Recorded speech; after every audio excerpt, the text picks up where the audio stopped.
Good afternoon, everyone. My name is Jonathon Pulliam. I am also a graduating senior English major, and my focus is on Palestinian immigration in Chile. So the foundation of this course, like my classmates have all so eloquently stated, was literature and democracy.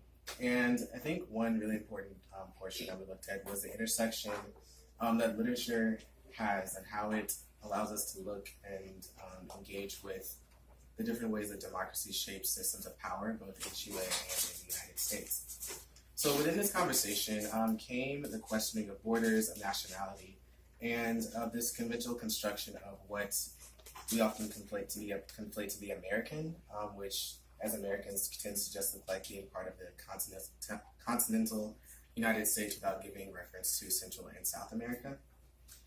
So in my research, in focusing on Chile between the 1920s and the 1940s, there arose a large population of men, women, and children immigrating from Palestine, from Lebanon, from Syria, and from other Arab nations, in search of economic prosperity and often fleeing war and disruption within their home countries.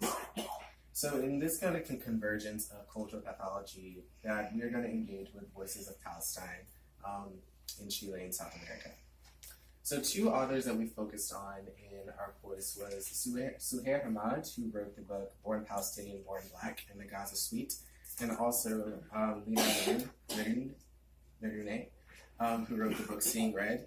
Suhair Hamad is a Palestinian American author, and Lina Merune is a Palestinian Chilean author. So both coming and giving voices from Palestine and other Arab nations into Chile. Suhair Hamad, a Palestinian American writer, poet, and political critic, blends elements of nationality and questions of innateness of American ideologies.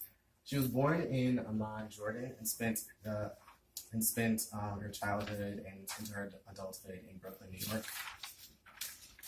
And her poetry speaks to the transnational intersection of existing within a country that often questions your deserving in space to be there, to live, and then to reap the same benefits the same way that the majority are given. In the introduction to her book, Born Palestinian, Born Black, Marco Villanova states that, and quote, Hamad's work, whether writing, performing, or acting, is poetry of sensuality, reminding us that pain too is sensual, and like us, these poems are hurting and healing and living things, end quote.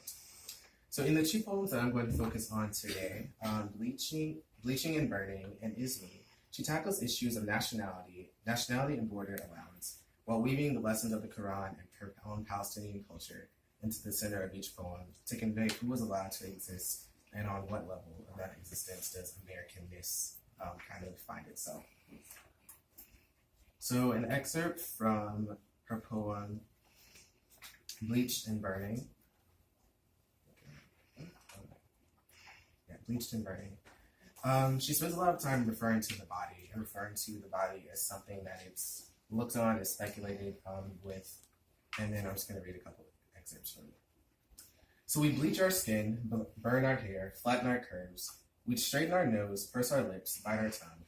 We chop off our tongue, staple our stomachs, sew up our vulva. We stifle our laugh, shut our mouth, close our eyes, kill our soul. We come to you tired and poor, bleached and burning. We come to you inhaling your hatred, yearning your breath, you're learning to breathe free. You pat us on the head, bed us for the night, give us our book of food stamps, kick us in the belly. So she utilizes imagery of physicality and body policing to convey ideas of cultural conformity and normalize violence against communities under the subjection of a larger system.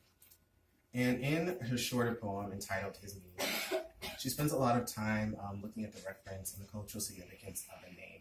So as African Americans, sometimes we have this idea that there's a lot of power behind a name. But when you are a person when you carry a culture within your name, sometimes when you are within a larger system, there's like notions and a need to kind of shorten it or kind of chop off some of it. And her poem is kind of refuting that. So she says, please learn to pronounce the name of my spirit, the spirit of my name correctly. And don't complain it's too dirty, too deep, too guttural. Begin it in your gut. Let it tickle the back of your throat, warm under your tongue. Let it perfume your breath, smooth your lips, and release it around my hips, freely.